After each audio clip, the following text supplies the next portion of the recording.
For real, FR. Don't worry about it. On God. Is that where we're at right now? Is that the sort of communication that we are proceeding with? Goodness gracious. Ugh. I would have been on time if for the past 4 nights I have not been going to bed at 3 a.m. and thereby ended up waking up significantly later than I normally would. Is it entirely self-inflicted? Maybe. Is it a situation where the only one to blame is me? Perhaps. However, I can still shake my fist at a cruel world, at a world who simply wishes for naught but my destruction, and enact my vengeance via the only means I know how, which is to read and to write and to make content on the King in Yellow Part 2. So if I pog, awesome. Hello. Oh, I'm hidden. Whoa, I need to shift myself over. Whoops. Let me just. Ooh, womp. I can be hiding. Don't worry about it. And then that means that my desk. I need to move you. I don't even know if this works. My book can go there. Probably be a bit smaller. Don't worry about it.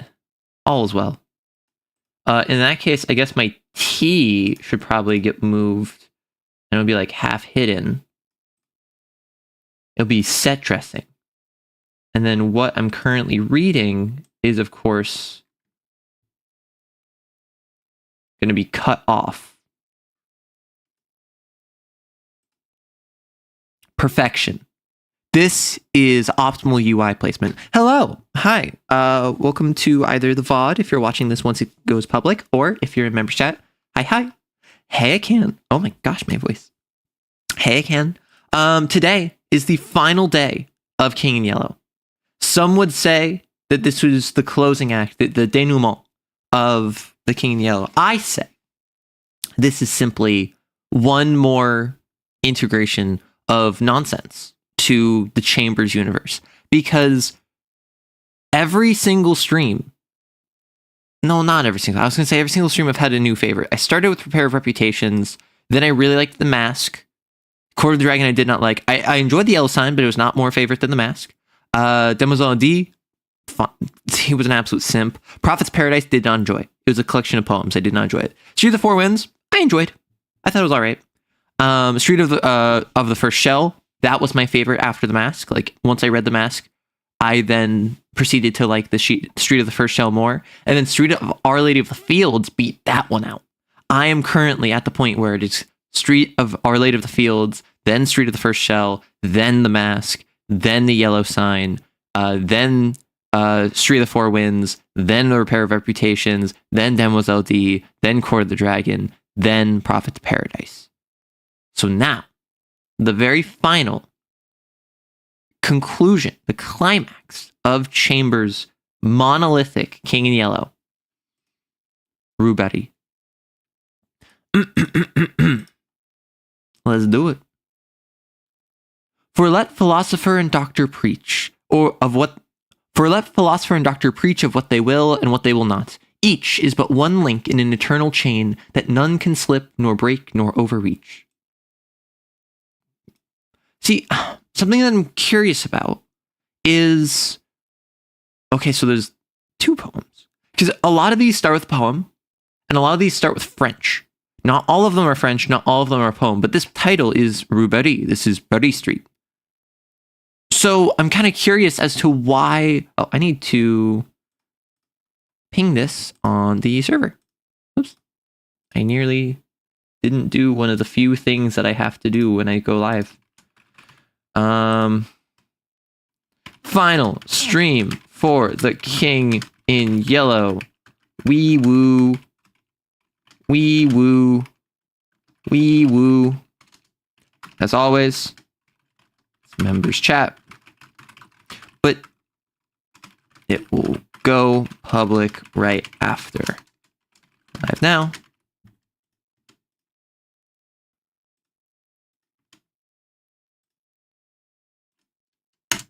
Okay. Back to King Neil. Crimson nor yellow roses, nor the savor of the mounting sea are worth the perfume I adore that clings to thee. The languid-headed lilies tire, the changeless waters weary me. I ache with passionate desire of thine and thee. These are but the things in the world, thy mouth of fire, thy breasts, thy hands, thy hair upcurled, and my desire. You know, I think that more people, instead of like hitting them up with an F-boy face and saying, what you doing? You gotta say more, I ache with passionate desire of thine and thee. Clifford, the big red dog. Yes, Clifford from the last story was actually really funny. I actually really enjoyed... why is this? I just realized this is slightly cut off. Ah! I'm sorry. Heck. What are we doing here? What are we doing here? Let me see if I can... Ah! Can I fix this? I just realized that this is cut off in OBS. Dang it. Let's try this. Dang it. Why is this stupid? I don't like it when things are stupid. That's why I don't like myself sometimes. Man, here I was going to be all smart and clever. And I am a fool. Oh well. Well, you wanted to have a good time. I'm sorry, you're not going to have a good time. This is ask. Oh, what I could do. I know what I could do. I could move my model. So I'm peeping out from like, hi, whoa, I'm sneaking. You don't know I'm here. And then what I can do, I can take my chair. I can put it there. And then I can take my tea and I can flip it. It's not letting me flip. Why would you not let me flip? You hoe. There we go. I can put that there as if I'm like drinking from there. Make it a bit smaller. Okay. So now it's like set up where I'm sneaking. You got here just never arrow squeaks? No, there's no arrow squeaks. How dare you? So if I do this, wait, I'm cooking.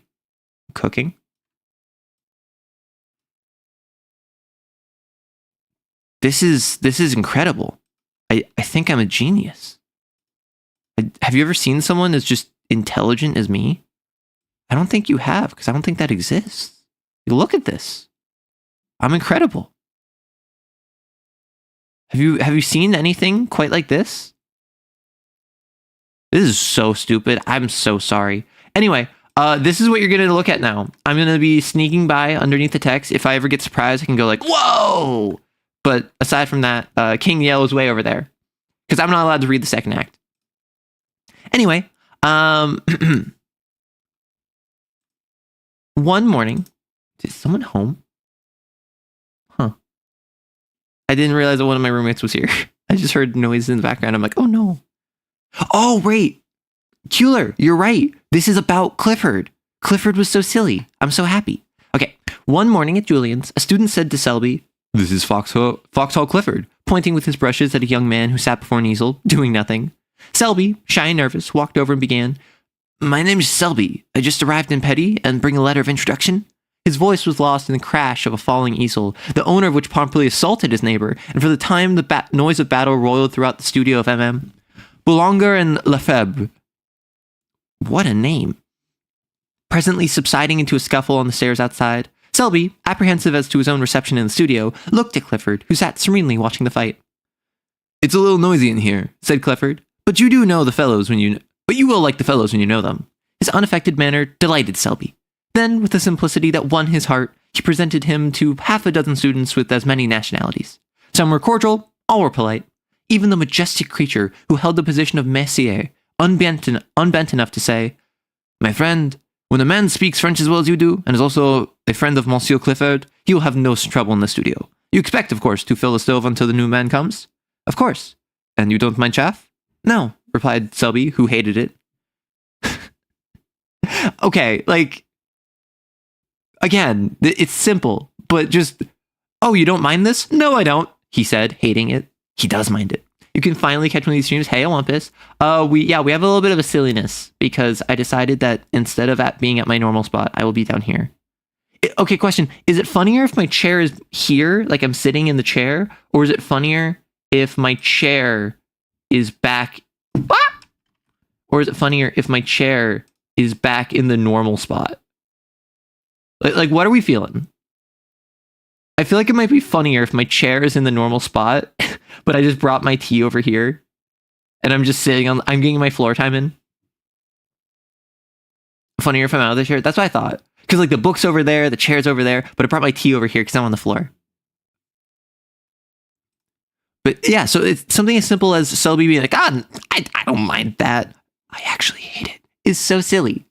Chambers is actually pretty good at just establishing character pretty well. And Selby, like, shy and nervous, he likes the fact that Clifford is so nonchalant. His unaffected manner delighted Selby. Like, you're already starting to get a character for Selby. Like, Chambers, his characters, none of them I've been so invested in. None of them I've been so enamored with that I would like, oh, I need to see more of this character. Like, I'm glad that I'm seeing more of Clifford, but none of these characters I'm like, oh, these are just my favorite character. I can't wait to see more about them. But he does a very good job of getting to that baseline of this is a character that has more than just a narrative purpose. This is a character who, despite the fact they're on the page only to like be cheated on, or to have a pining romance, or to run off to war and throw away his life, they all serve a narrative function. A lot of these characters have a legitimate personality. Now, that personality might not be so deep or explored or nuanced that I am obsessed with it, but like I can tell the difference between Clifford and Selby. What was the protagonist of the last? Hastings? Yeah, Hastings. The difference between Hastings and Clifford was pretty obvious. Elliot, like Valentine, all of these characters had different personalities that allowed you to differentiate them. And I think that's something that a lot of people don't do that well. I think a lot of content creators and writers and studios and artists struggle to make characters that they'll usually be visually distinct from one another, or personality distinct from one another, or narratively distinct from one another. A lot of times folks struggle to hit all of those. And I think Chambers has been doing that, which I'm very impressed with. Even though that's not that impressive. It's just kind of like, again, my frame of reference is I don't really know much about 19th century literature, and I've enjoyed it more than a lot of what's come out recently. So let me, just for the sake of it, I'm going to make my reading window a little bit taller so you can see a bit more of my face, because I have an ego that must be sated lest I will go insane. I need to get my FaceTime in. Clifford, much amused, put on his hat saying, You must expect lots of it at first. Selby placed his own hand on his head and followed him to the door. As they passed the model stand there was a furious cry of, Chapeau, chapeau! And a student sprang from his easel, menacing Selby, who reddened but looked at Clifford. Take off your hat for them, said the latter, laughing. A little embarrassed, he turned and saluted the studio. Et moi? Cried the model. You're charming, replied Selby, astonished at his own audacity. But the studio rose as one man shouting, He has done well, he's all right, while the model laughed, kissing her hand to him and cried, À demain, beau jeune homme. So, tomorrow, beautiful man? À demain, beau jeune homme. Because à demain is tomorrow, beau, beautiful, homme, man. I don't know jeune. Anyway. I'll see you tomorrow, my beautiful man, is basically what she's saying. All that week, Selby worked at the studio unmolested. The French students christened him as l'enfant prodigé, which was freely translated the prodigious infant, the Kid Selby, and Kid B. Okay. Kid B? Wait, but the disease soon ran its course from Kid B to kidney, and then naturally to Tidbits, where it was arrested by Clifford's authority and ultimately relapsed to Kid. That's the sort of, like, demonstrate a place's culture in 2 sentences. And names and nicknames are a fantastic way to do that. Because, yeah, the new kid is going to be called Kid Selby. And then it's funny to call him Kid B because, well, that's silly. Kid B sounds like kidney. So the natural progression is that we're going to start calling you Kidney. That's how like an army name comes up, right? That's how in Kane with XOs and Exorcists, that's how their call signs come around. Lancer, another great example. I'm a bit surprised that it went from Kidney to Tidbits. That's a bit of a leap for me. I think it would have been funnier if it stayed at Kidney. However, but the idea of something that's very natural. Hey, it's the kid. It's the prodigious infant. The kid who's really good at this. And then it progresses to something that sounds like that, and sounds like that, and sounds like that, and then it gets shut down and goes back to Kid. That's the sort of thing that happens and gives character to the studio, which we've already gotten character from the studio because the same studio has been brought up multiple times now. But it really just is a bunch of like 19th century like college F-boys. It is effectively a fraternity. Wednesday came, and with it, M. Boulanger. For 3 hours, the students writhed under his biting sarcasms. Among the others, Clifford, who was informed that he now knew even less about a work of art than he did about the work of. He knew even less about a work of art than he did about the work of art. Selby was more fortunate. The professor examined his drawing in silence, looked at him sharply, and passed on with a non-committal gesture. He presently departed arm in arm with Beauregard, to the relief of Clifford, who was then at liberty to jam his hat on his head and depart. The next day, he did not appear, and Selby, who'd counted on seeing him at the studio, a thing which he later learned was a vanity to count on, wandered back to the Latin Quarter alone. Paris was still strange and new to him. He was vaguely troubled by its splendor. No tender memory stirred his American bosom at the Place de Chalette, nor even by Notre Dame. The Palais de Justice, with its clocks and turrets and stalking sentinels in blue and vermilion, the Place Saint-Michel with its jumble of omnibuses and ugly water-spilling griffins, the hill of the Boulevard Saint-Michel, the tooting trams, the policemen dawdling 2 by 2, and the table-lined terraces of the Café Vachette were nothing to him, as yet, nor did he ever know, when he stepped from the stones of the Place Saint-Michel to the asphalt of the boulevard, where he had crossed the frontier and entered the student zone, the famous Latin Quarter. A cabman hailed him as bourgeois, and urged the superiority of driving over walking. A gayman, with an appearance of great concern. Is this our gayman? Is this our gayman from the Giga Chad? If you're gonna shoot me, then shoot me, gayman. A gayman with an appearance of great concern requested the latest telegraphic news from London, and then, standing on his head, invited Selby to feats of strength. A pretty girl gave him a glance with a pair of violet eyes. He did not see her, but she, catching her own reflection in the window, wondered at the color burning in her cheeks. Apparently, Selby's got pull. Not only with the model, but also with just some random lady on the street. Turning to resume her course, she met Foxhall Clifford and hurried on. Clifford, open-mouthed, followed her with his eyes. Then he looked at Selby, who had turned into the Boulevard Saint-Germain towards the Rue de Seine. Then he examined himself in the shop window. The result seemed unsatisfactory.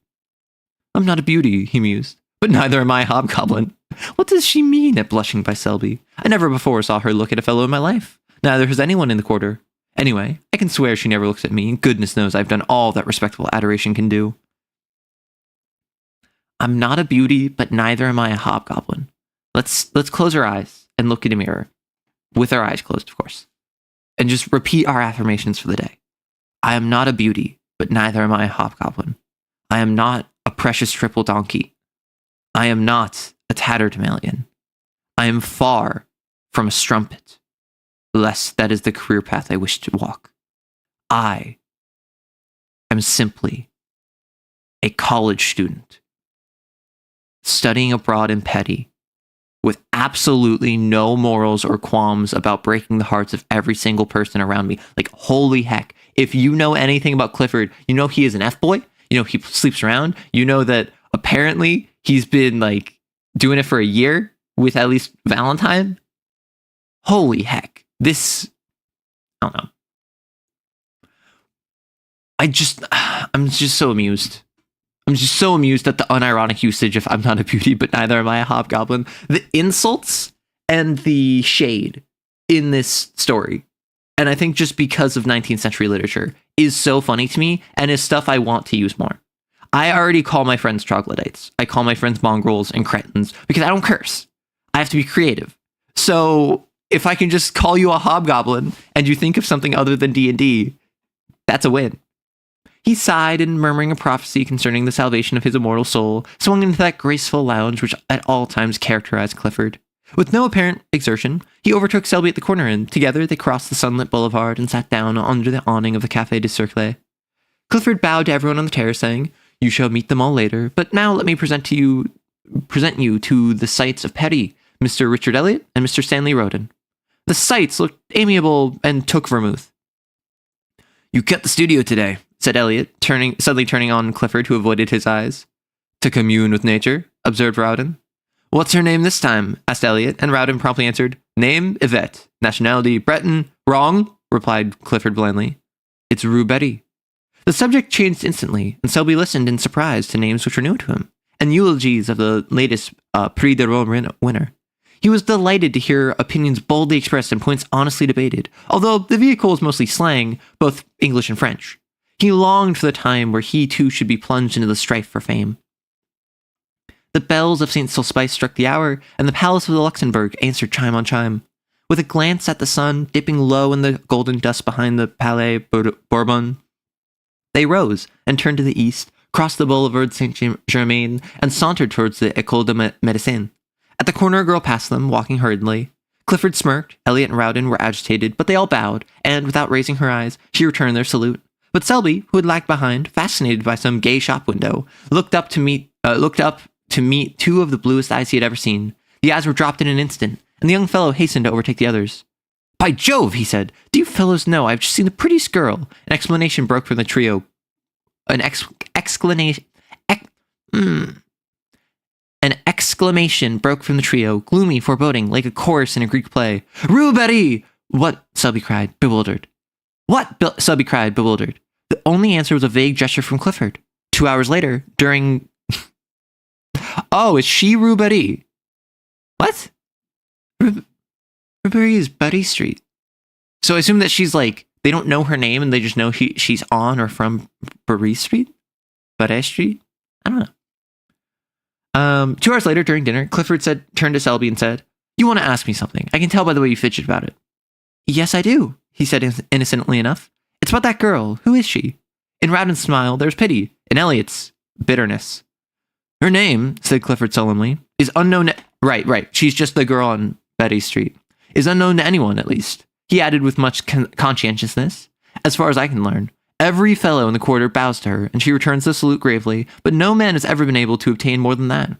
Her profession, judging from her music roll, is that of a pianist. Her residence is in a small and humble street, which is kept in a perpetual process for repair by the city authorities, and from the black letters painted on the barrier which defends the street from traffic, she's taken the name by which we know her.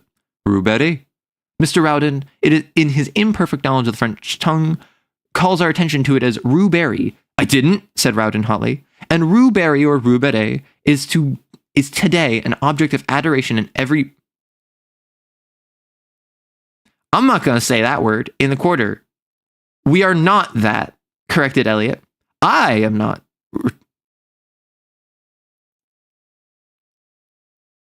What am I learning? What am I learning about these characters? And what is it that I don't want to learn about these characters? Unless this is a turn of phrase that's changed in the last 200 years. "I am not," returned Clifford, "and I beg to call your attention, Selby, that these two gentlemen have at various and apparently unfortunate moments offered to lay down life and limb at the feet of Rue Beret. The lady possesses a chilling smile, which she uses on such occasions, and," here he became gloomily impressive, "I've been forced to believe that neither the scholarly grace of my friend Elliot nor the buxom beauty of my friend Rowden have touched that heart of ice." Elliot and Rowden, boiling with indignation, cried out, "And you!" "I," said Clifford blindly, "do fear to tread where you rush in." Okay, so Clifford hasn't made a pass. Elliot and Rowden have both failed. They've both been shut down, despite claiming to lay down life and limb at her feet.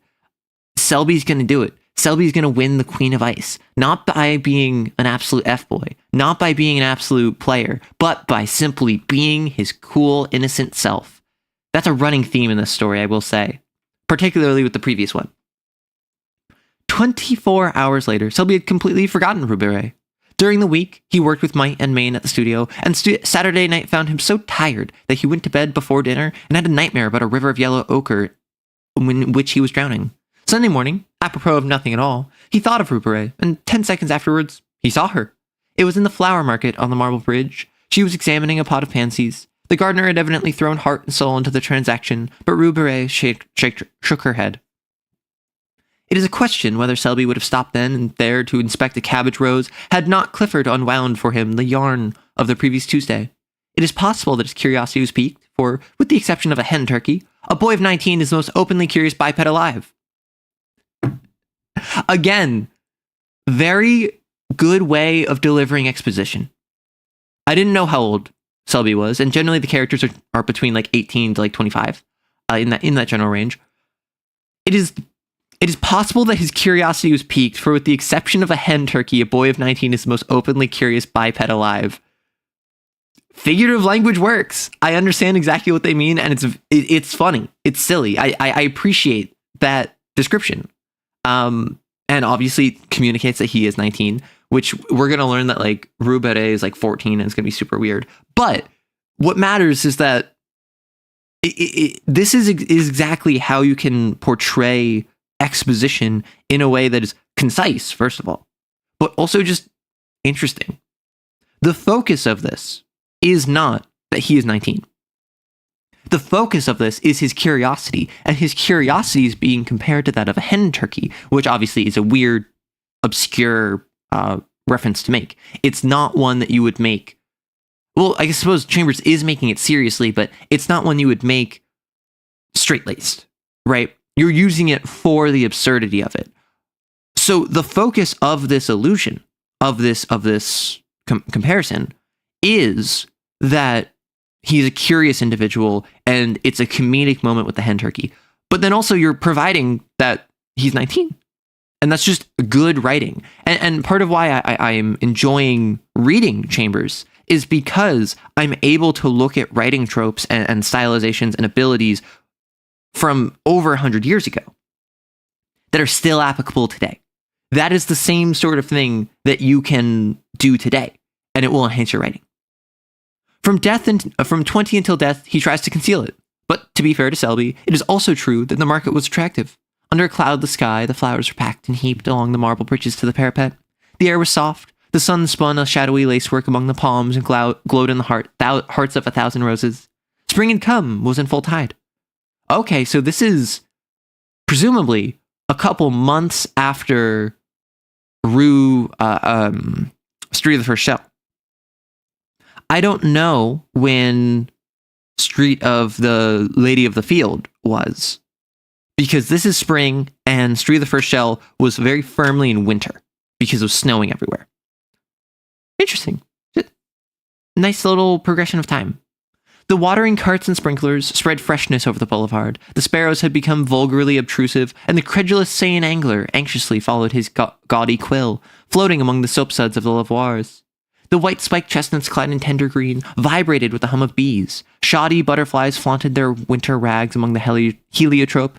There was a smell of fresh air in the There was a smell of fresh earth in the air. An echo of the woodland broke in the ripple of the Seine, and swallows soared and skimmed along the anchored river craft. Somewhere in a window, a caged bird was singing its heart out to the sky. Selby looked at the cabbage rose and then at the sky.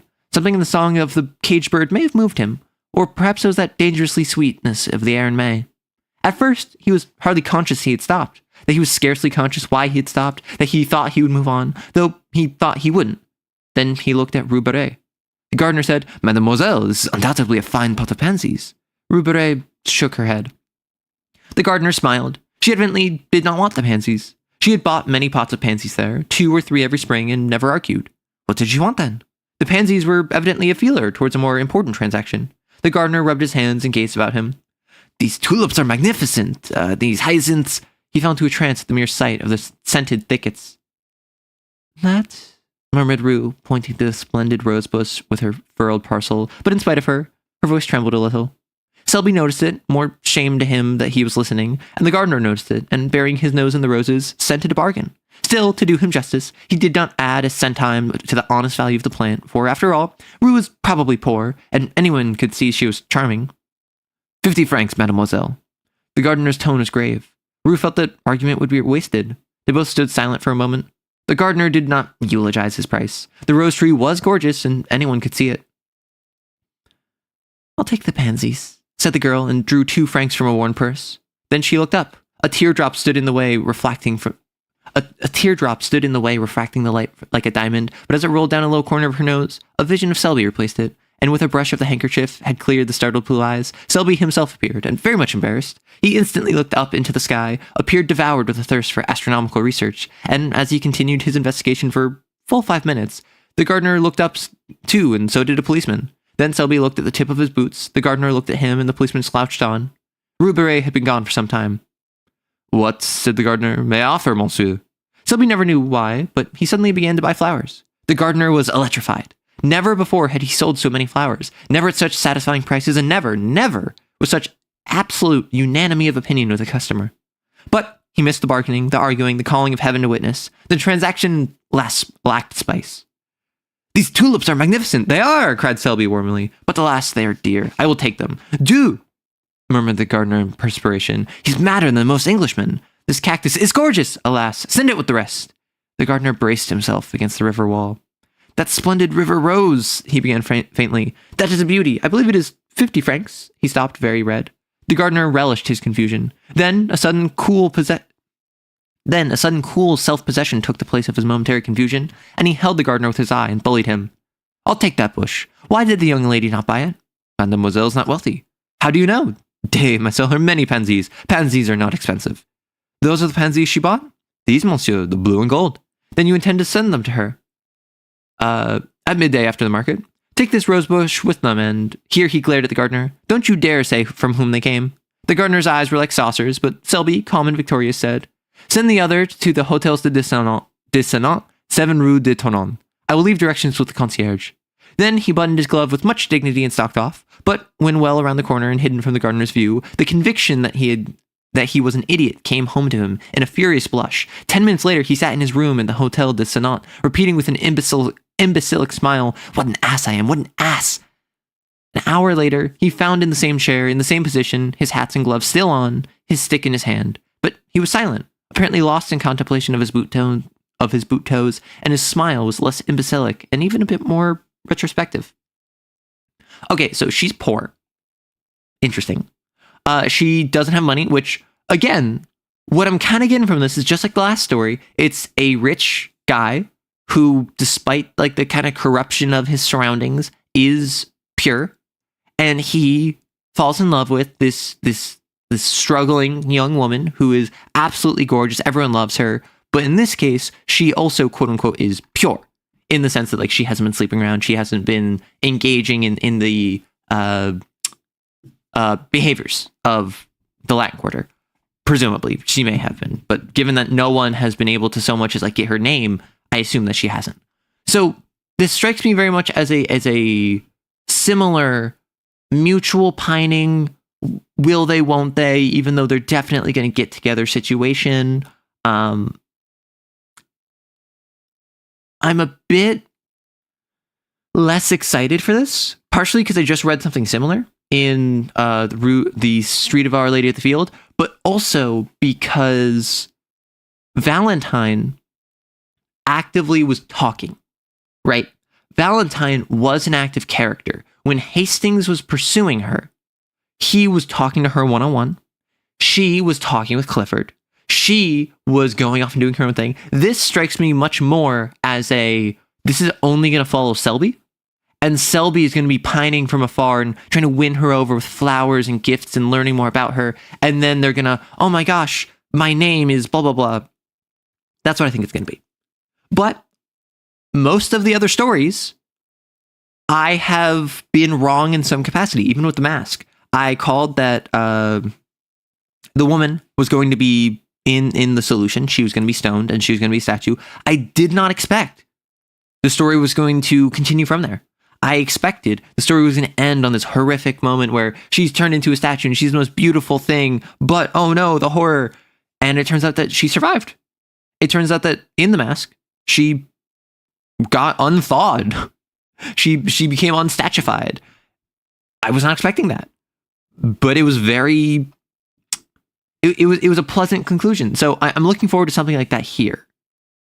About 5 o'clock that afternoon, the little sad-eyed woman who fills up position of concierge at the Hotel de Senat held up her hands in amazement to see a wagon load of flower-bearing shrubs draw up to the doorway.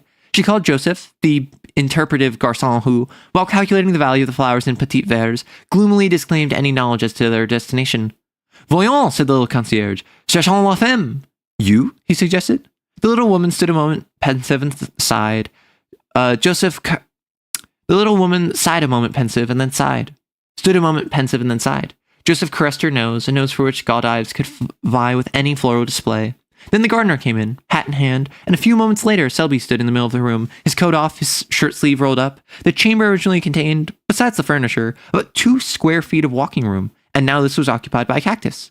The bed groaned under crates of pansies, lilies, heliotropes. The lounge was covered with hyacinths and tulips, and the washstand supported a species of young tree warranted to bear flowers at some time or other.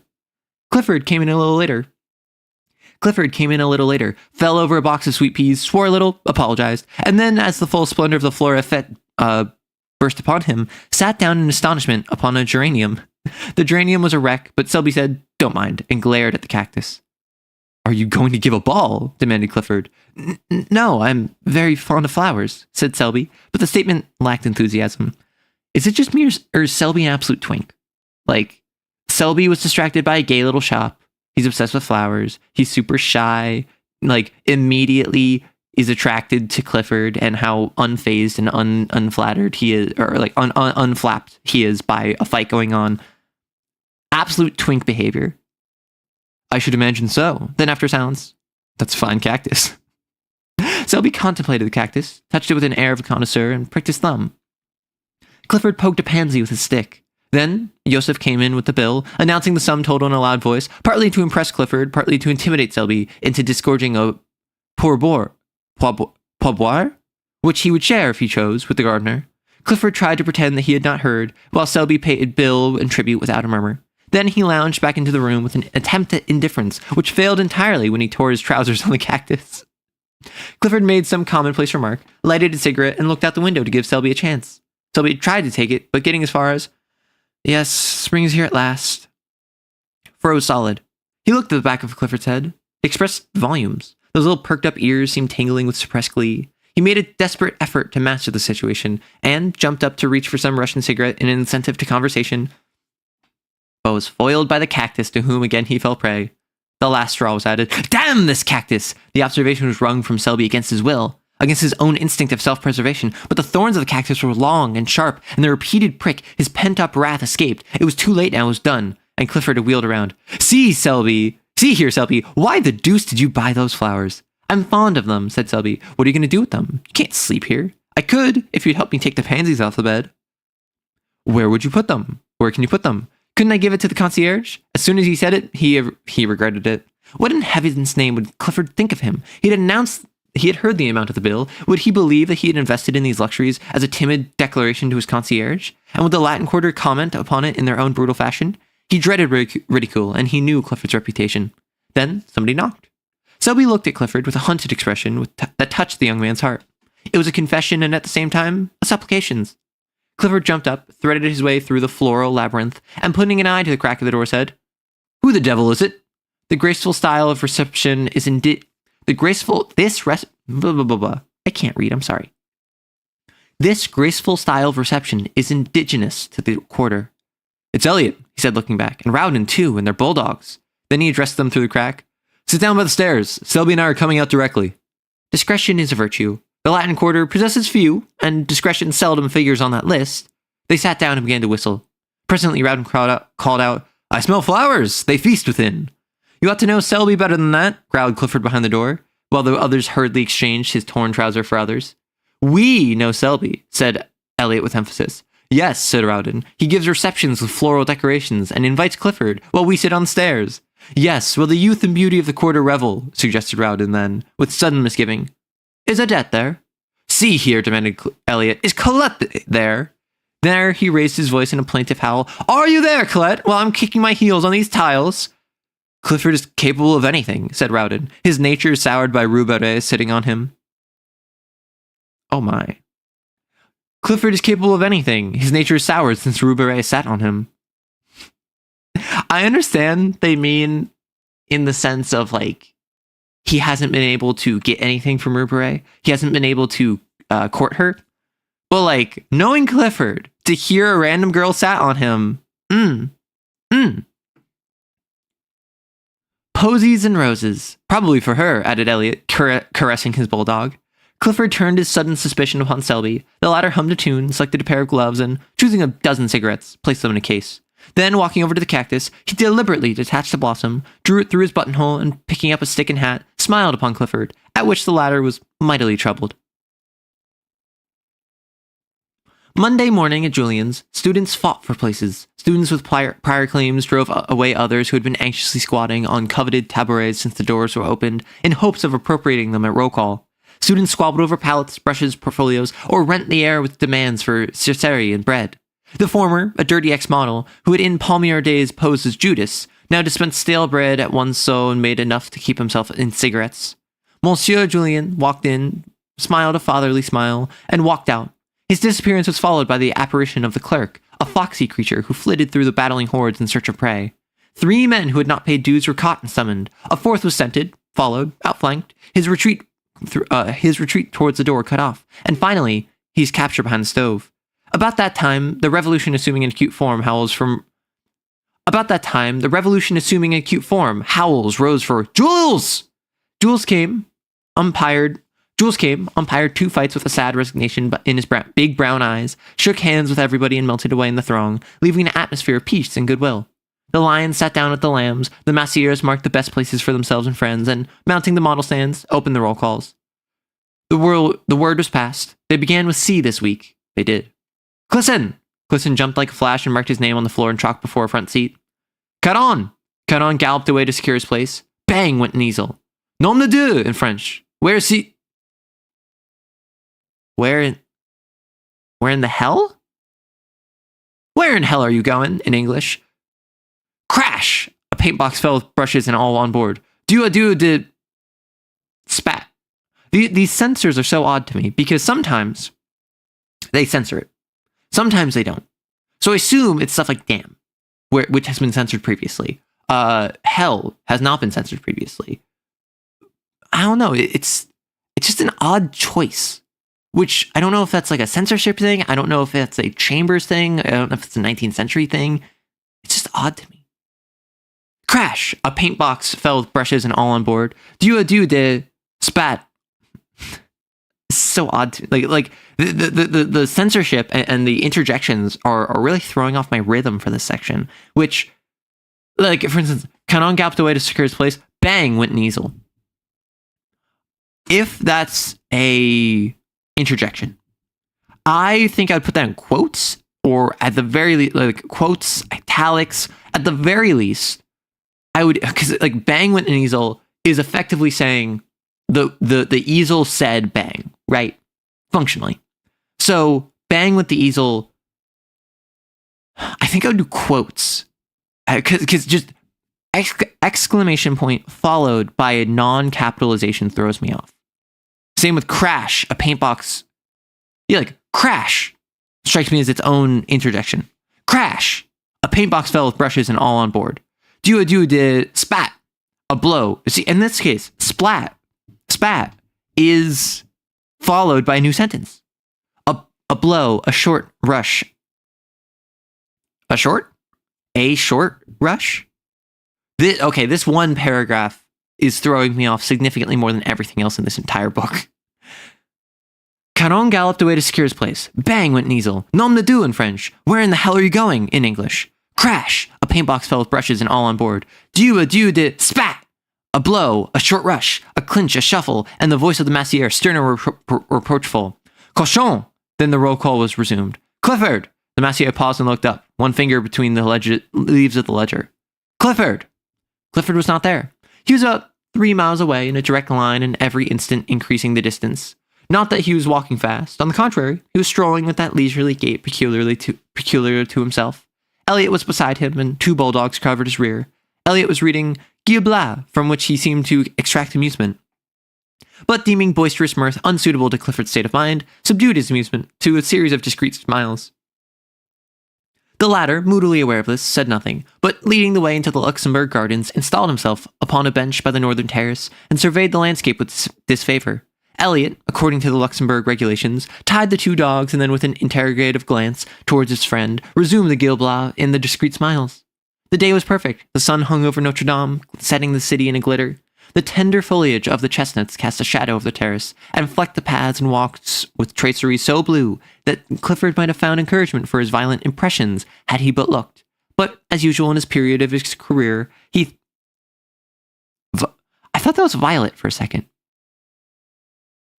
Also, like semicolons. I'm a big fan. Semicolons, I use them. They're symbolic. The semicolon project is a very important thing to me.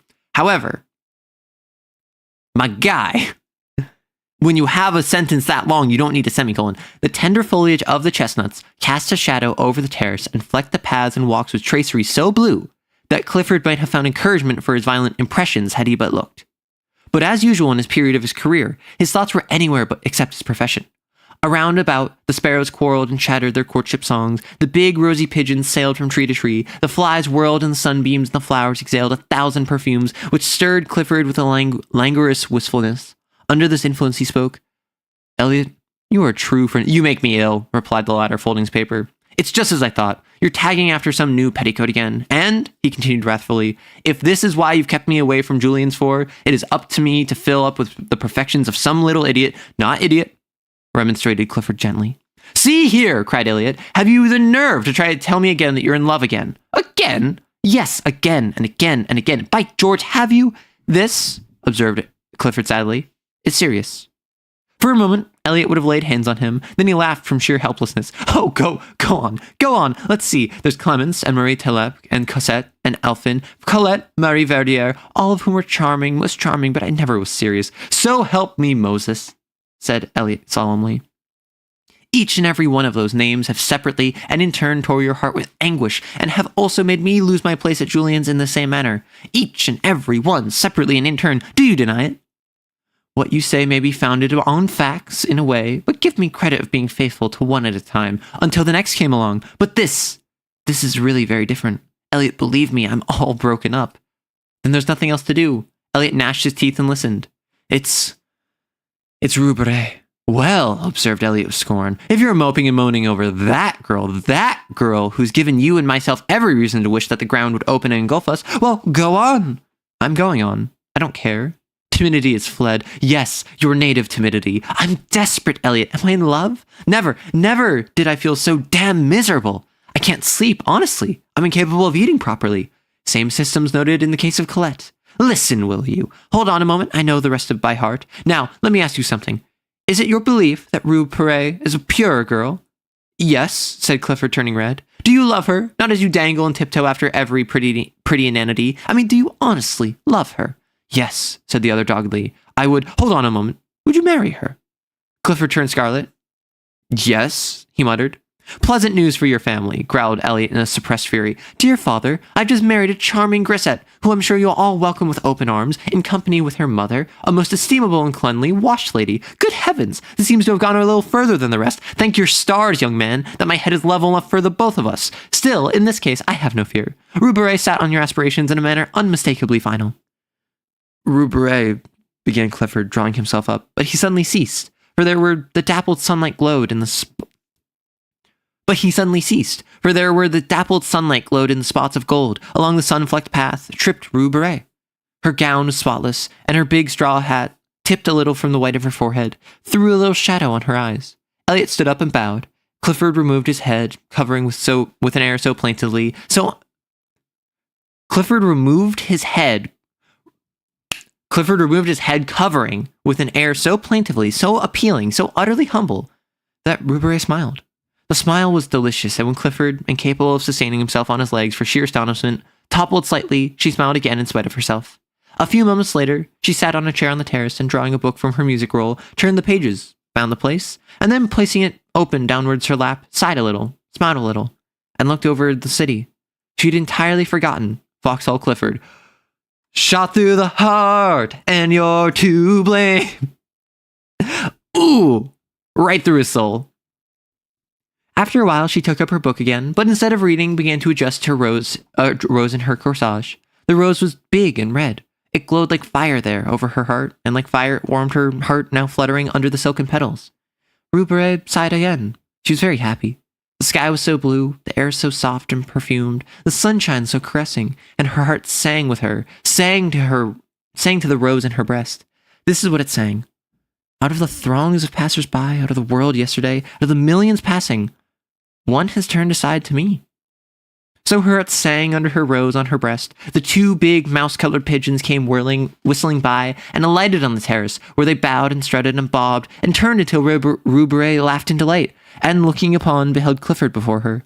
His hat was in his hand, and his face was wreathed in a series of appealing smiles, which would have touched the heart of a Bengal tiger. For an instant, Rubere frowned, when she looked curiously at Clifford. Then she saw the resemblance between his bows and the bobbing pigeons. In spite of herself, her lips parted in the most bewitching laugh. Was this Rubere? So changed that she did not know herself. But oh, that song in her heart which drowned out all else, which trembled on her lips, struggling for utterance, which rippled forth in a laugh at nothing, at a strutting pigeon, and Mr. Clifford. Okay, so I will say, I really do find Elliot quite funny. Elliot, being the straight man to Clifford's nonsense, is very silly, and I do relate to Elliot. I have had too many friends in my life who have fallen in love time and time again, and then I have been there listening to them falling in love time and time again.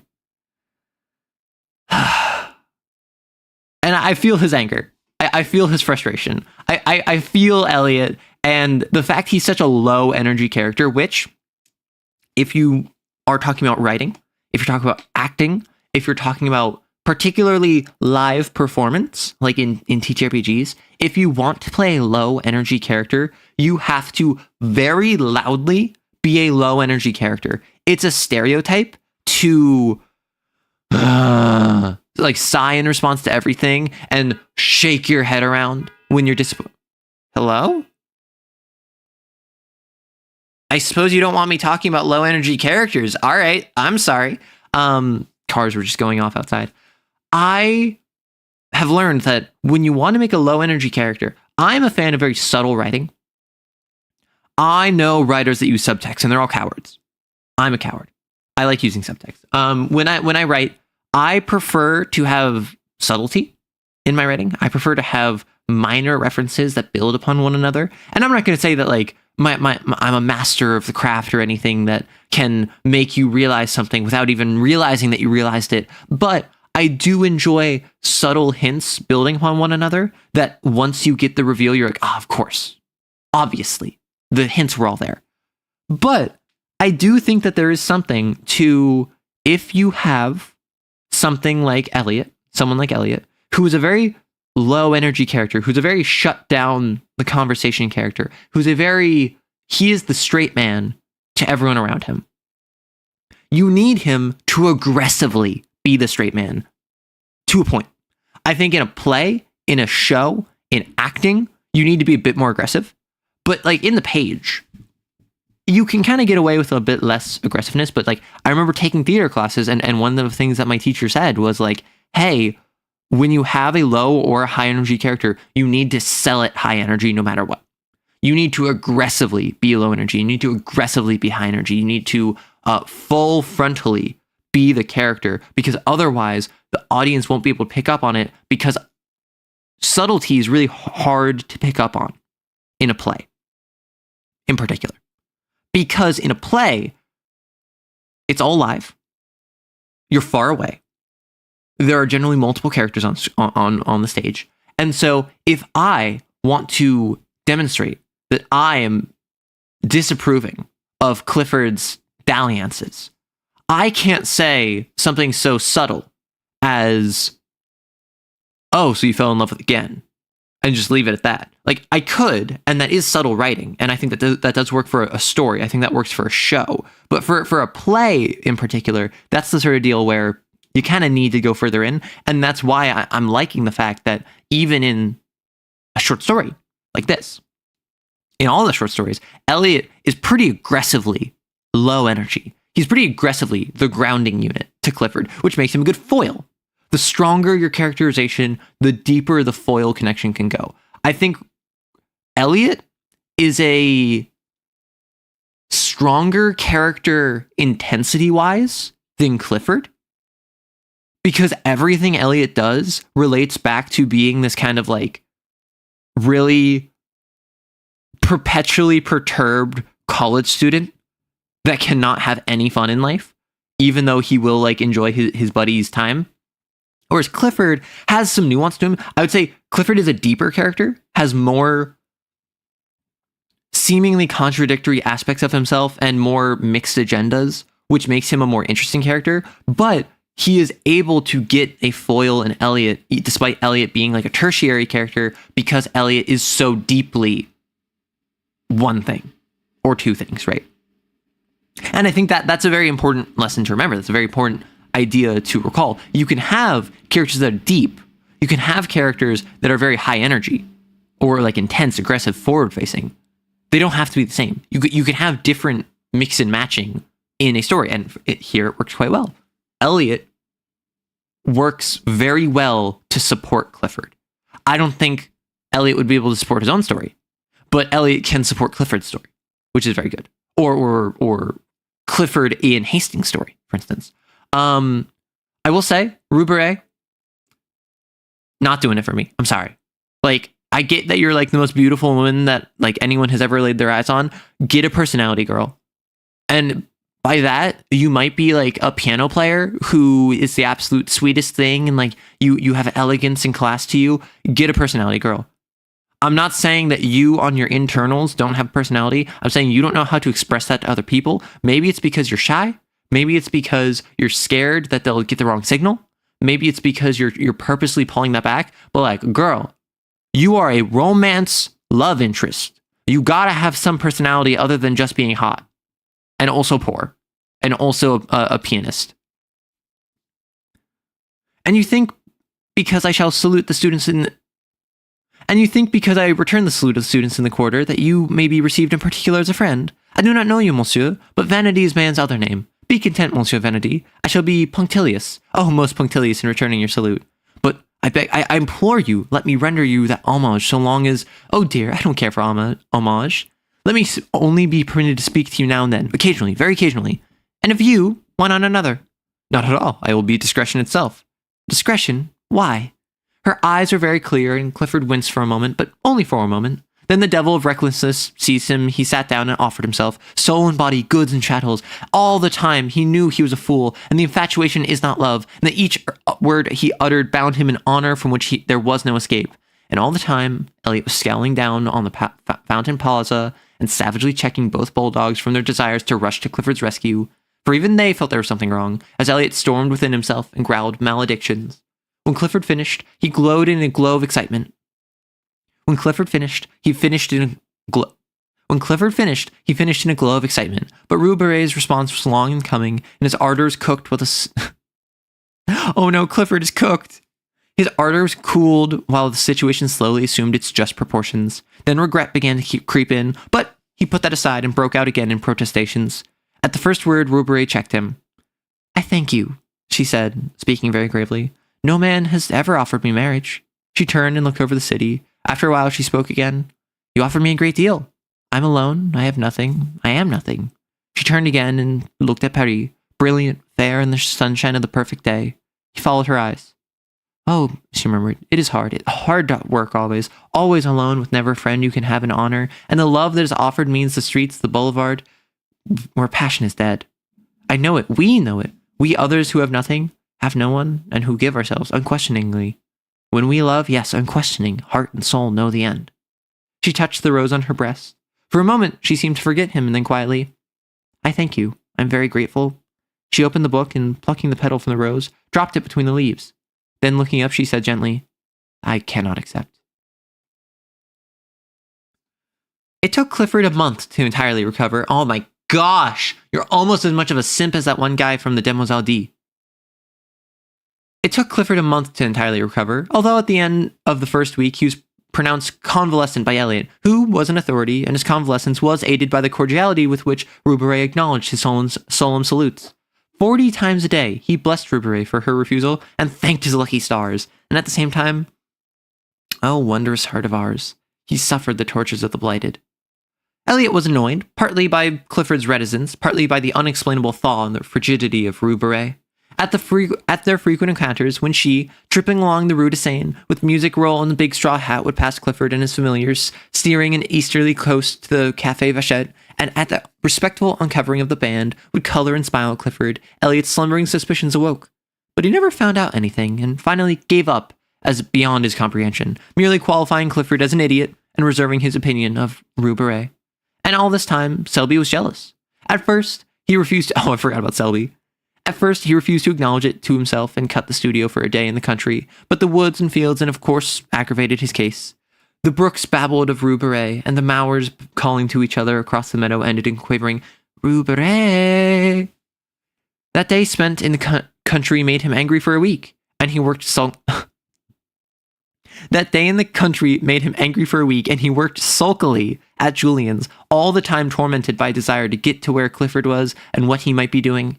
This culminated in an erratic stroll on Sunday, which ended at the flower market on the Pont au Champ, began again, was gloomily extended to the morgue, and again to the marble bridge. It would never do, and Selby felt it, so he went with Clifford, who was convalescing at mint juleps in his garden. They sat down together and discussed morals and human happiness, and found each other the most entertaining. Only Selby failed to pump Clifford to the other's unfeigned amusement. But the juleps spread balm of the sting of jealousy, and trickled down to the blighted, and trickled hope to the blighted. And when Selby said he must go, so Clifford went too. And when Selby, not to be outdone, insisted on accompanying Clifford back to his door, Clifford determined to see Selby back halfway, and then finding it hard to part, they decided to dine together and flit. To flit, a verb applied to Clifford's nocturnal prowls, expressed, perhaps, as well as anything, the gaiety proposed.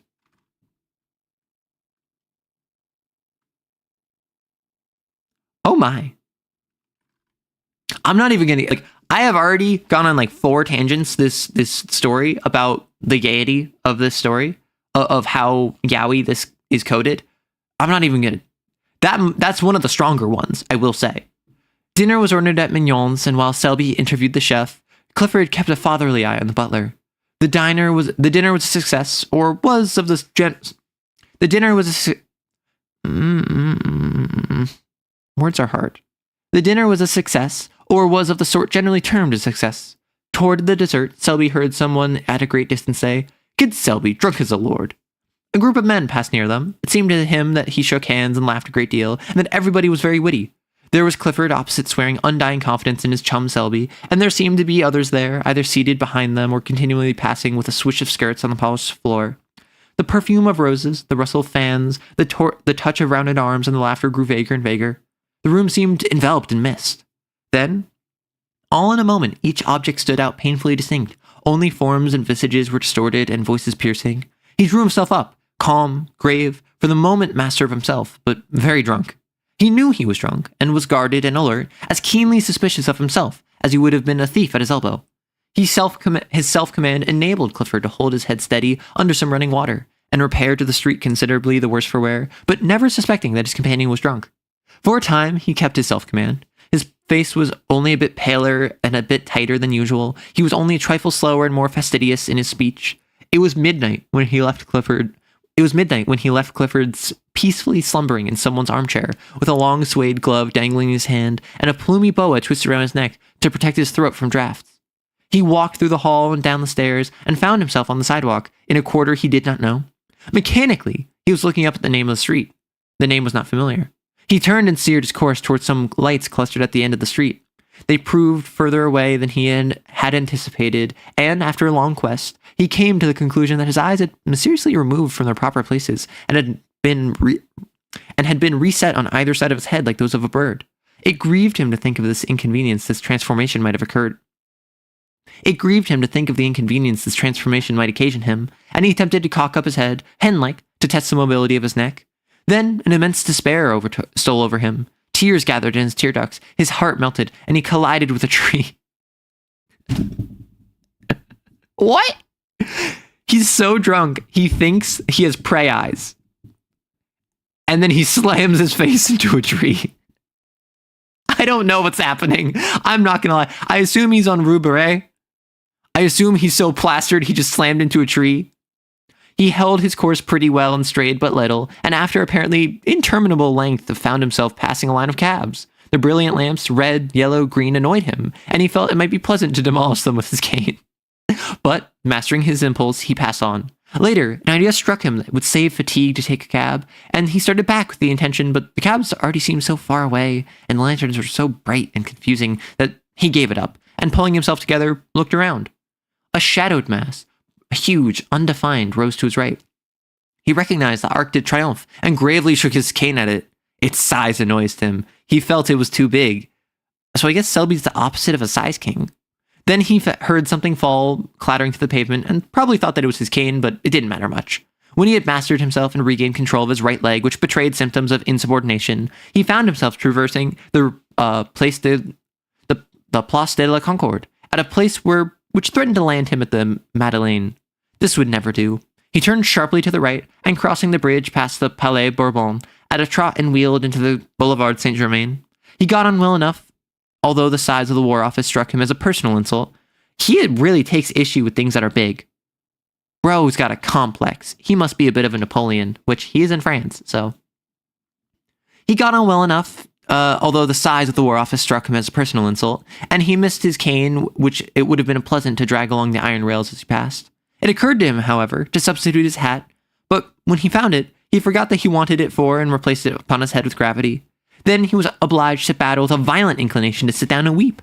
This lasted until he came to the Rue de Rene, but there he became absorbed in contemplating the dragon on the balcony overhanging the Cour de Dragon, and the time slipped away until he remembered vaguely that he had no business there, and marched off again. It was slow work. The inclination to sit down and weep had given place to the desire for a solitary and deep reflection. Here, his right foot forgot its obedience, and attacking to the left, outflanked it, and brought him up against a wooden board which seemed to bar his path. He tried to walk around it, but found the street closed. He tried to push it over, and found he couldn't. Then, he noticed a red lantern standing on a pile of paving stones inside the barrier. This was pleasant. How was he to get home if the boulevard was blocked? But he was not on the boulevard. His treacherous right leg had beguiled him into a detour, for there, behind him, lay the boulevard with its endless line of lamps. And here, what was this narrow, dilapidated street piled up with earth and mortar and heaps of stone? He looked up. Written in staring black letters on the barrier was Rue Beret. He sat down. Two policemen whom he knew came by and advised him to get up, but he argued the question from a standpoint of personal taste, and they passed on laughing. For he was at the moment absorbed in a problem. It was how to see Rue Beret. She was somewhere or other in that big house with the iron balconies, and the door was locked, but what of that? The simple idea struck him to shout until she came. This idea was placed by another equally lucid, to hammer on the door until she came, but finally, rejecting both of these as too uncertain, he decided to climb into the balcony and, opening a window, politely inquire for Rue Beret. That's what I was worried he was going to do. I thought he was just going to climb in and trespass. There was but one lighted window in the house that he could see. It was on the second floor, and towards this he cast his eyes. Then, mounting the wooden barrier and clambering over the piles of stone, he reached the sidewalk and looked up at the facade for a foothold. It seemed impossible, but a sudden fury seized him, a blind, drunken obstinacy, and obstinacy? Obstinacy.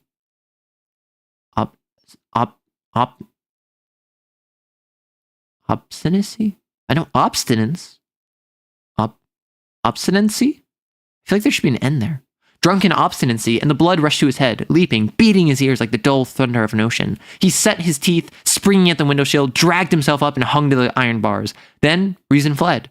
There surged in his brain the sound of many voices. His heart leaped up, beating a mad tattoo, and gripping at the cornice and ledge, he worked his way along the facade, clung to pipes and shutters, and dragged himself over into the balcony by the lighted window.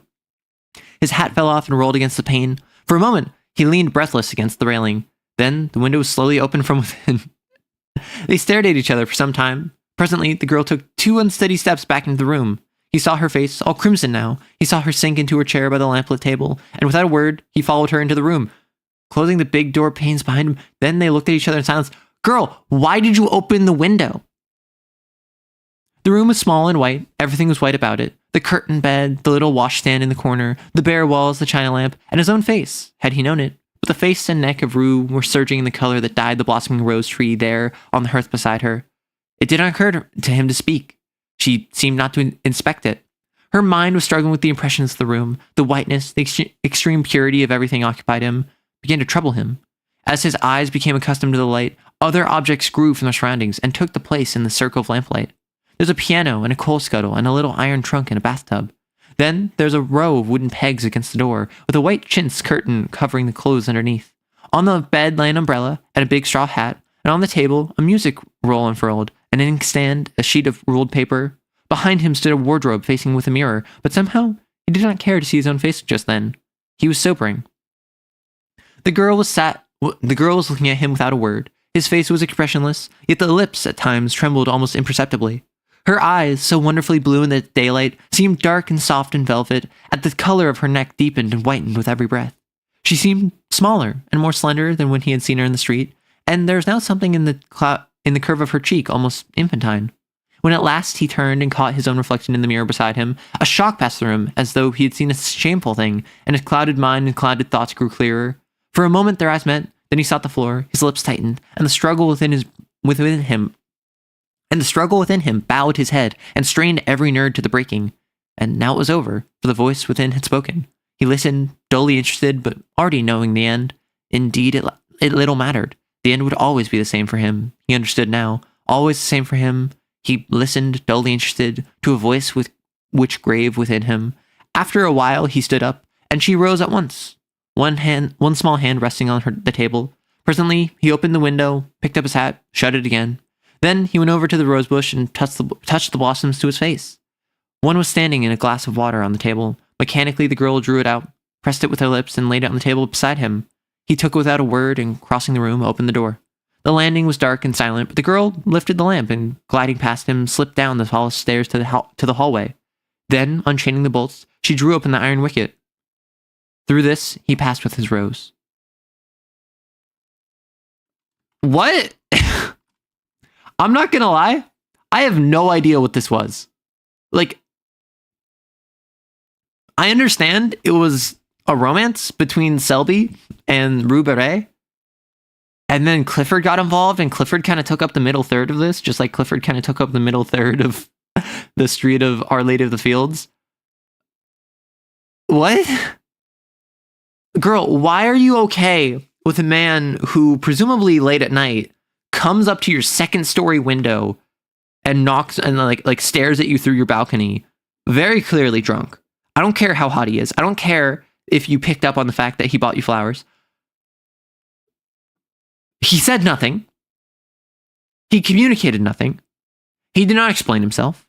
He was just drunk on your windowsill. And you're into that. And I get you're poor. Okay, question. I understand you're poor. How can you afford a piano?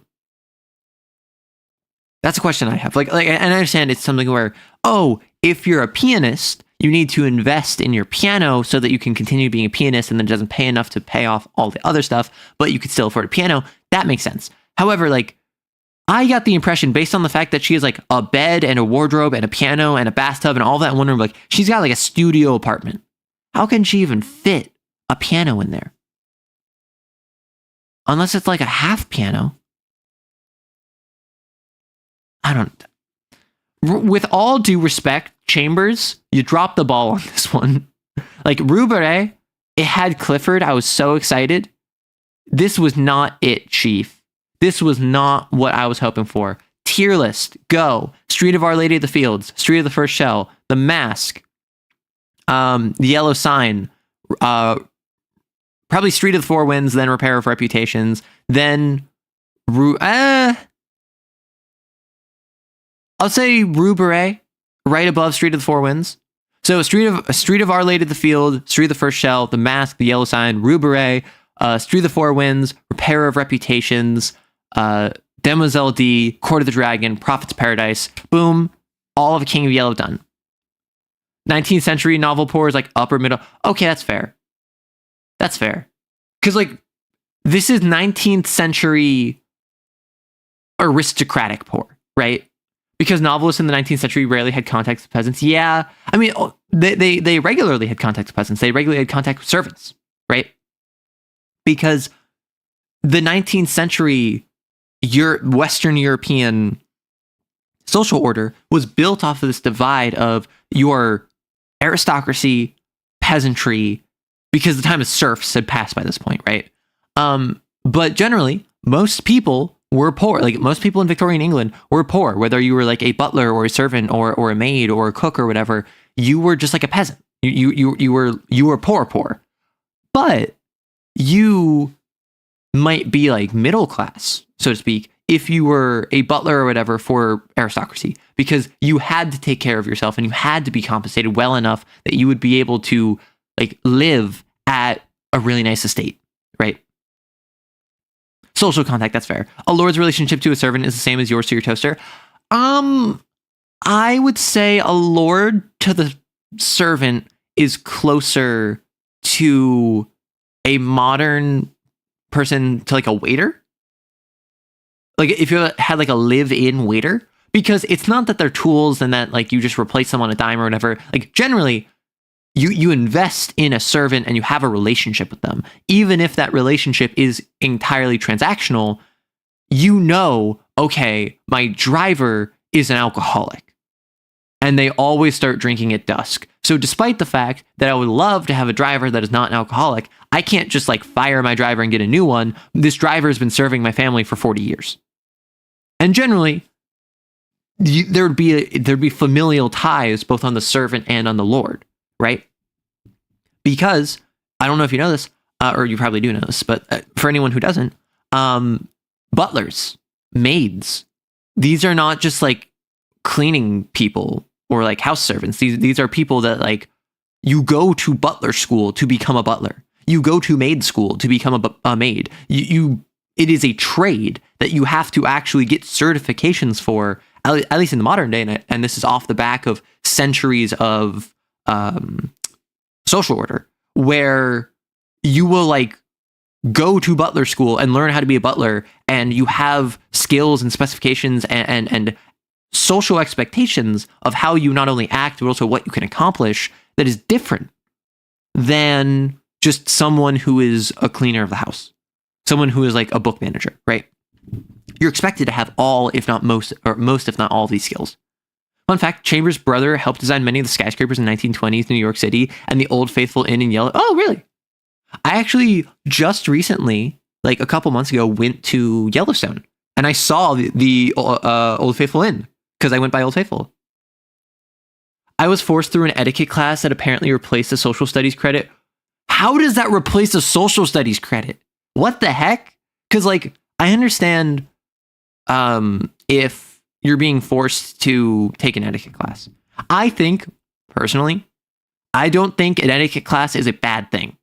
I think you should probably have like an etiquette class mixed in with like a public speaking class and like a research class, like have that all in one, because then over the course of a semester, you spend like 1 month learning etiquette, how you are expected to act socially. You spend 1 month learning about how to do proper research. And then you spend 1 month how to properly interact with people. And then you just have this one class where it's like a full semester of basically just, here's how to socialize. As a person who is a social studies teacher, that is insane, right? Like, so I'm from the States, right? I'm from the US. And the US does not have the best reputation for our academic curriculums.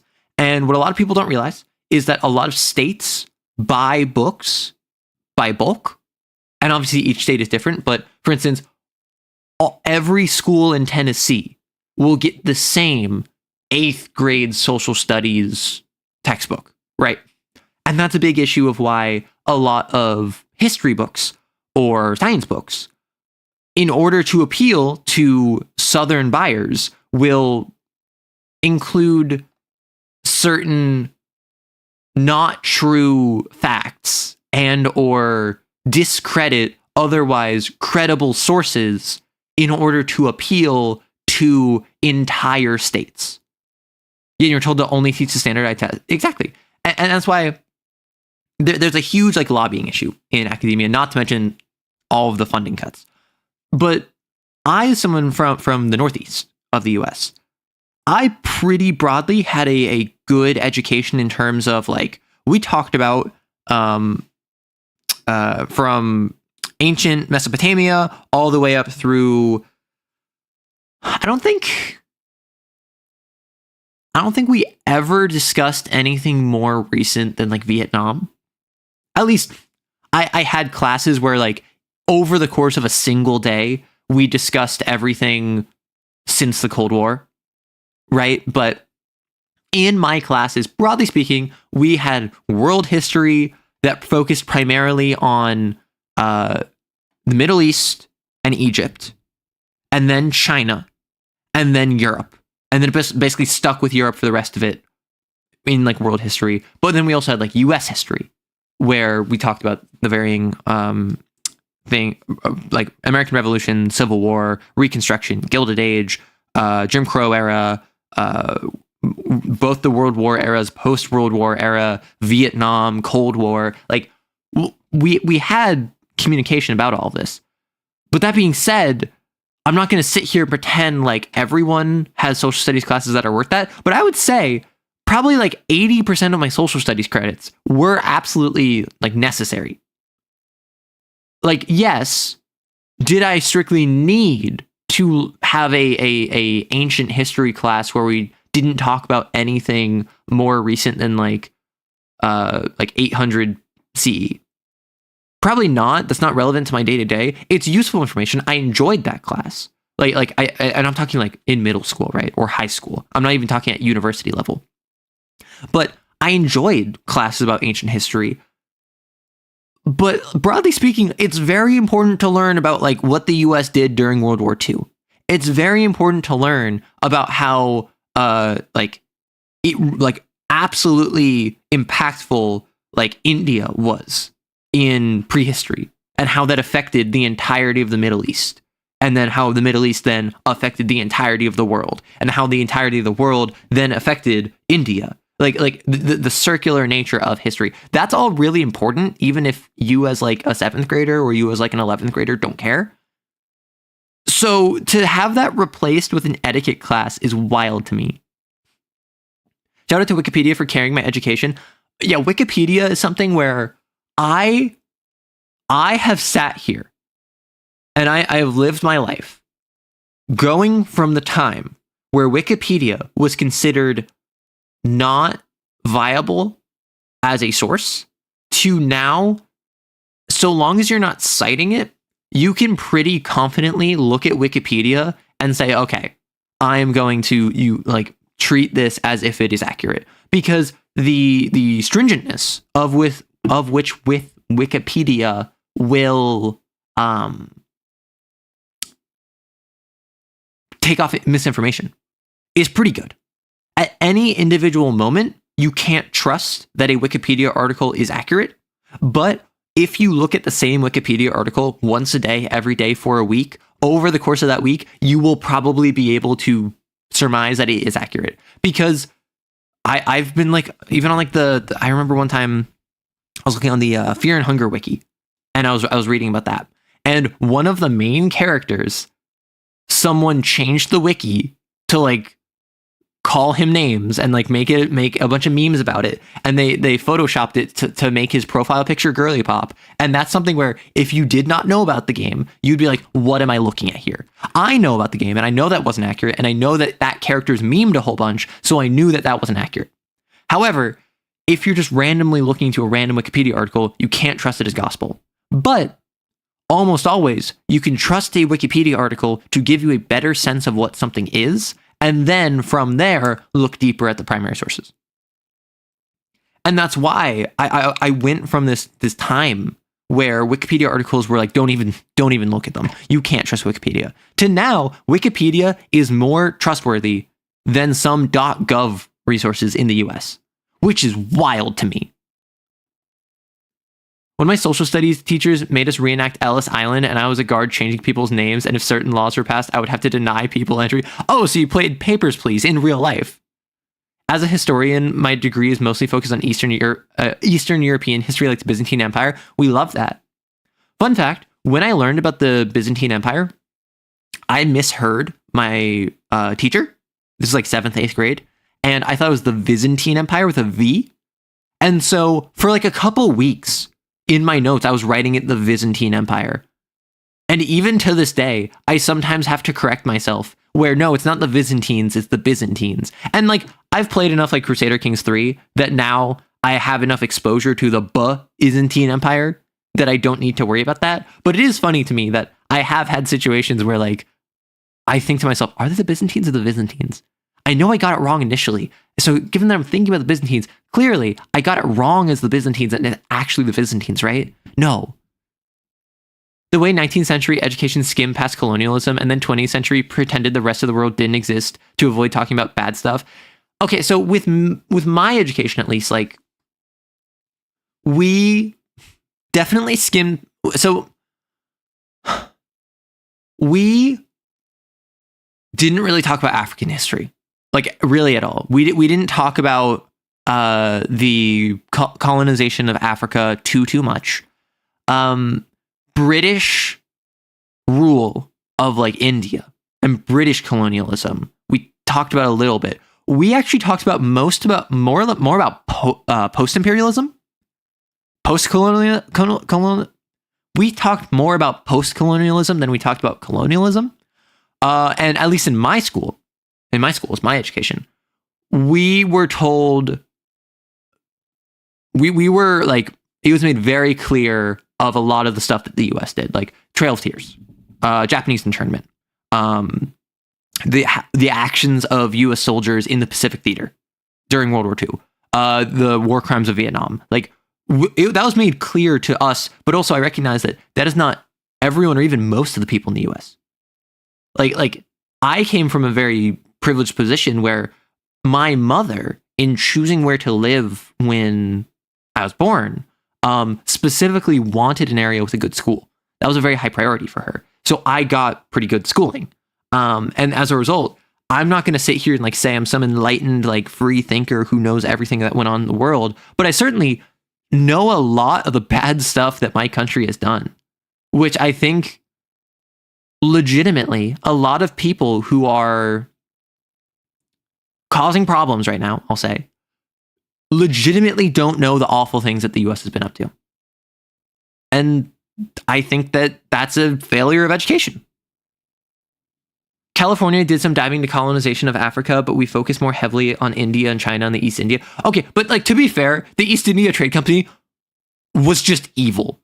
Like, the East India Trade Company was just IPSN from Lancer. Love me wiki, love me historical reenactments, love me ancient empires. In the South, the Civil War is still called the War of Northern Aggression. And that's the thing.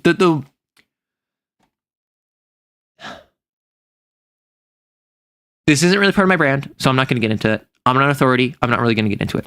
All I will say is, like I mentioned before, history books, science books, they are bought in bulk by Southern states. So textbook manufacturers have an incentive to cater to Southern sentiments.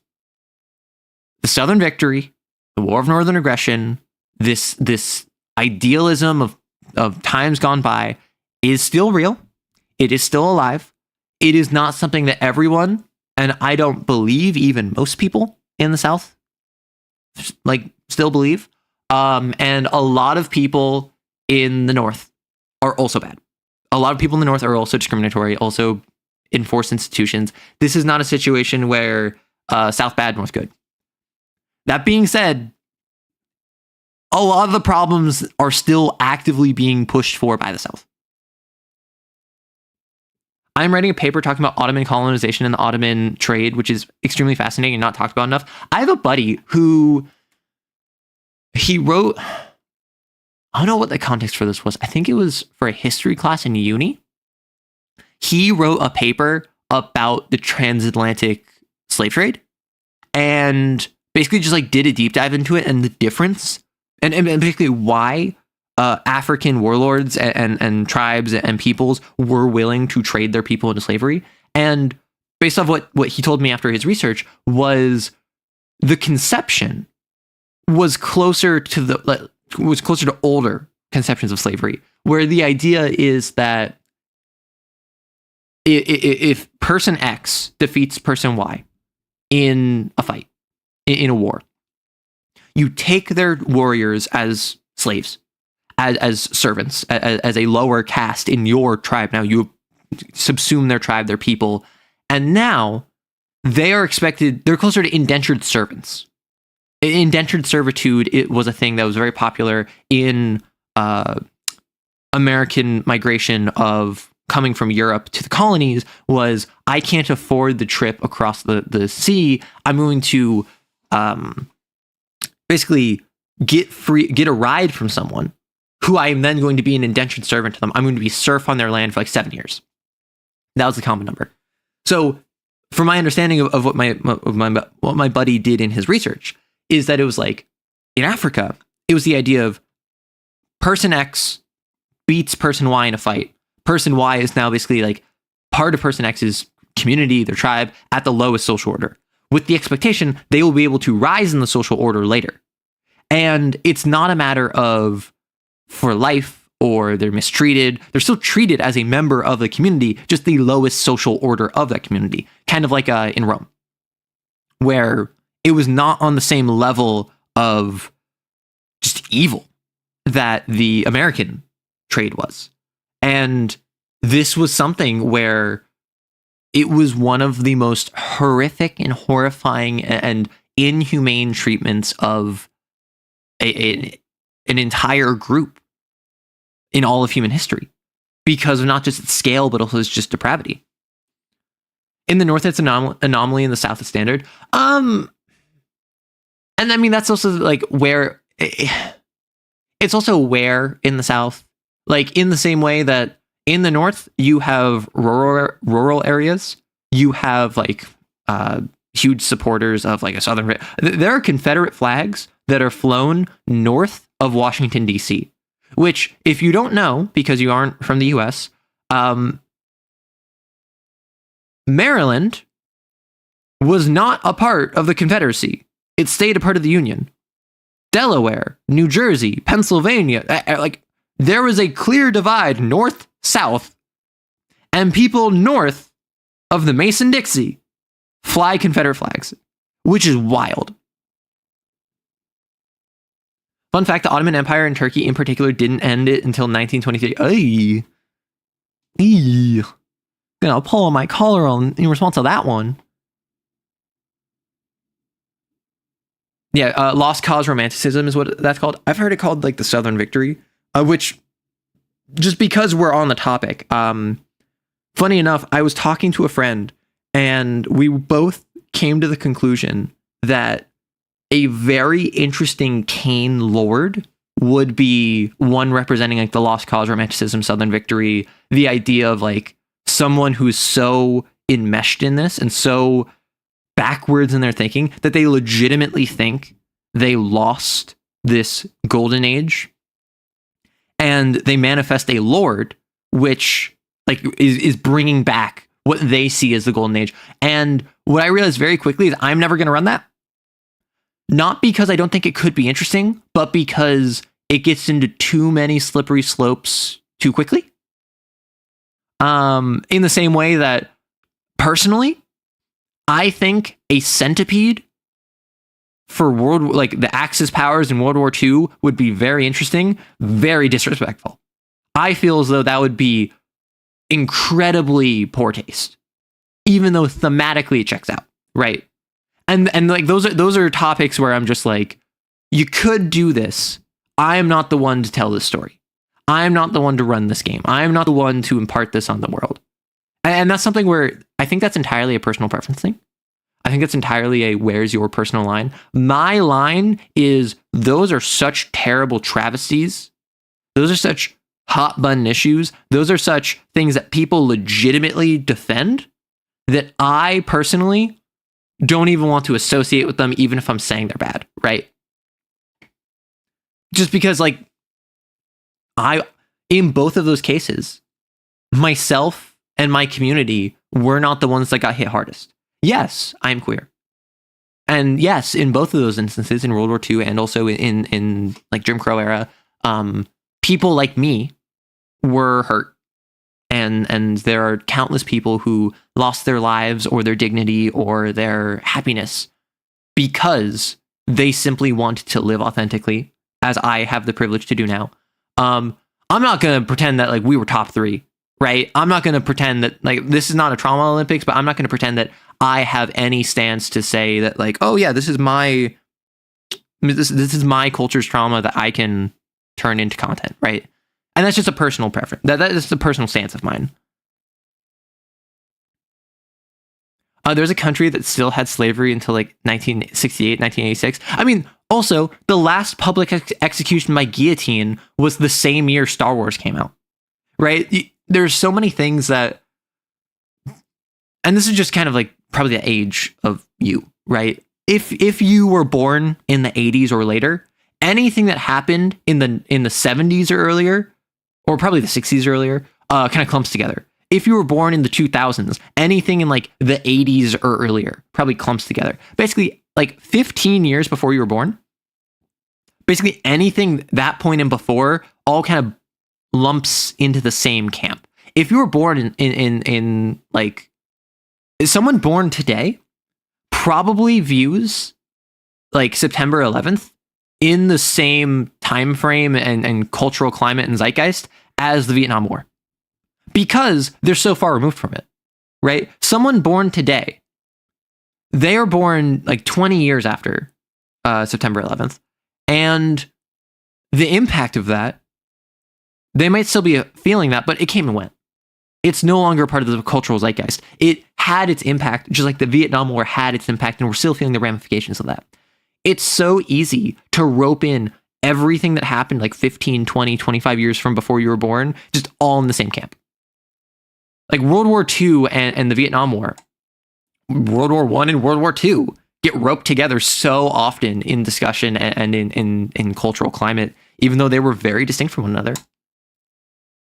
Yeah, we're going to live to see. I don't know about you. I might not live.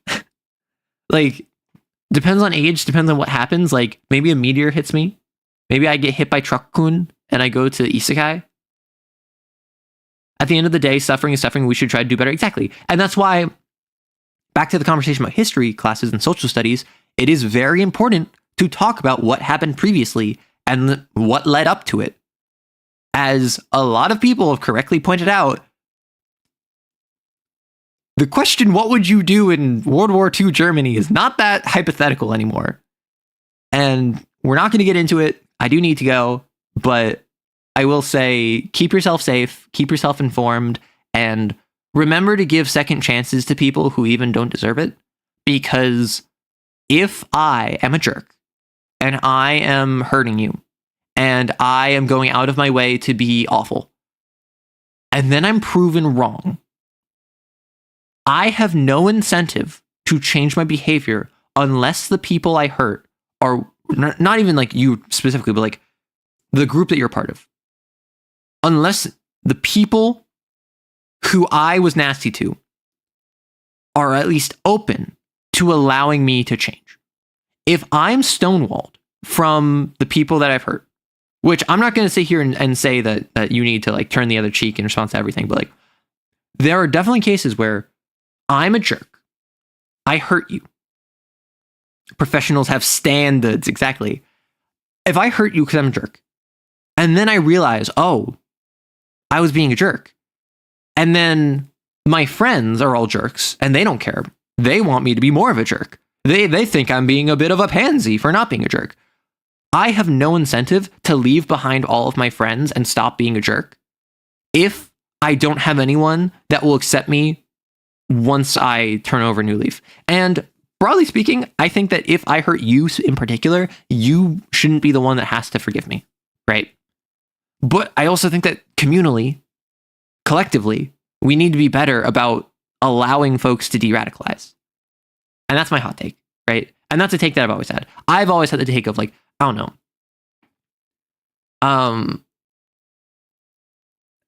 maybe this comes from a place of not having it that bad, and I'm really just kind of putting my foot in my mouth. But I've seen time and time again people who are jerks kind of have like a come to God moment, realize like, oh my gosh, I'm a jerk. And then they just double down because they would lose everything by backing off. If they stop being a jerk, they will lose their community, and they will lose their friends, and they will lose all of the status and prestige they have. And then they will enter in a community that will blacklist them. And I think that's up to you, where your personal lines are, where your personal boundaries are. But I think try to be more offering of acceptance and redemption, even to people you feel might not deserve it. Yes, but have a good one. I'm going to head out. I'm going to get off the floor. Enjoy yourselves. Have a lovely day, night, evening, whatever. Next week, I am not going to stream on Friday because my mother's coming over. Mama Wraith's coming over. So I'm going to be spending a bit of time with her. And then the week after, we're going to start a new book. I'm going to start a poll, probably members only, which will be a list of other 19th century literature. Give what you would want given yourself. Yeah, and like there are certain things that if I did something, if I like committed like a hate crime, which I very much don't want to do. I hope I would never do that. I don't think that I should just be forgiven. But I shouldn't be like blacklisted, or I think that it would not be productive for someone like me who did that because I'm a jerk and blah, blah, blah, blah, I'm evil. And then I want to change my behavior to be blacklisted and stonewalled, because then I have no incentive to ever change my behavior. But there are certain things that if I learned someone did something, I would not forgive them ever. That goes against who I am as a person. And it's a little bit of, well, are you going to enforce your boundaries and your comfort and only associate with people that you want to bring joy to your life? Or do you want to kind of like put yourself out there and willfully be uncomfortable around someone who you know did something bad in order to assist them in being a better person? And that's something where you have to make that decision for every individual person separately. You should not have to do that with every or even most people in your life. But I think that you should for a couple. I think that it's important if everyone helps out and offers redemption and actually works with at least like 2 people in their life who they otherwise would just blacklist because they're a jerk and they're mean and they were rude and they were hostile and evil, we'll probably be in a better spot. Anyway, good night, good morning, good evening, and take care of yourselves. Bye-bye.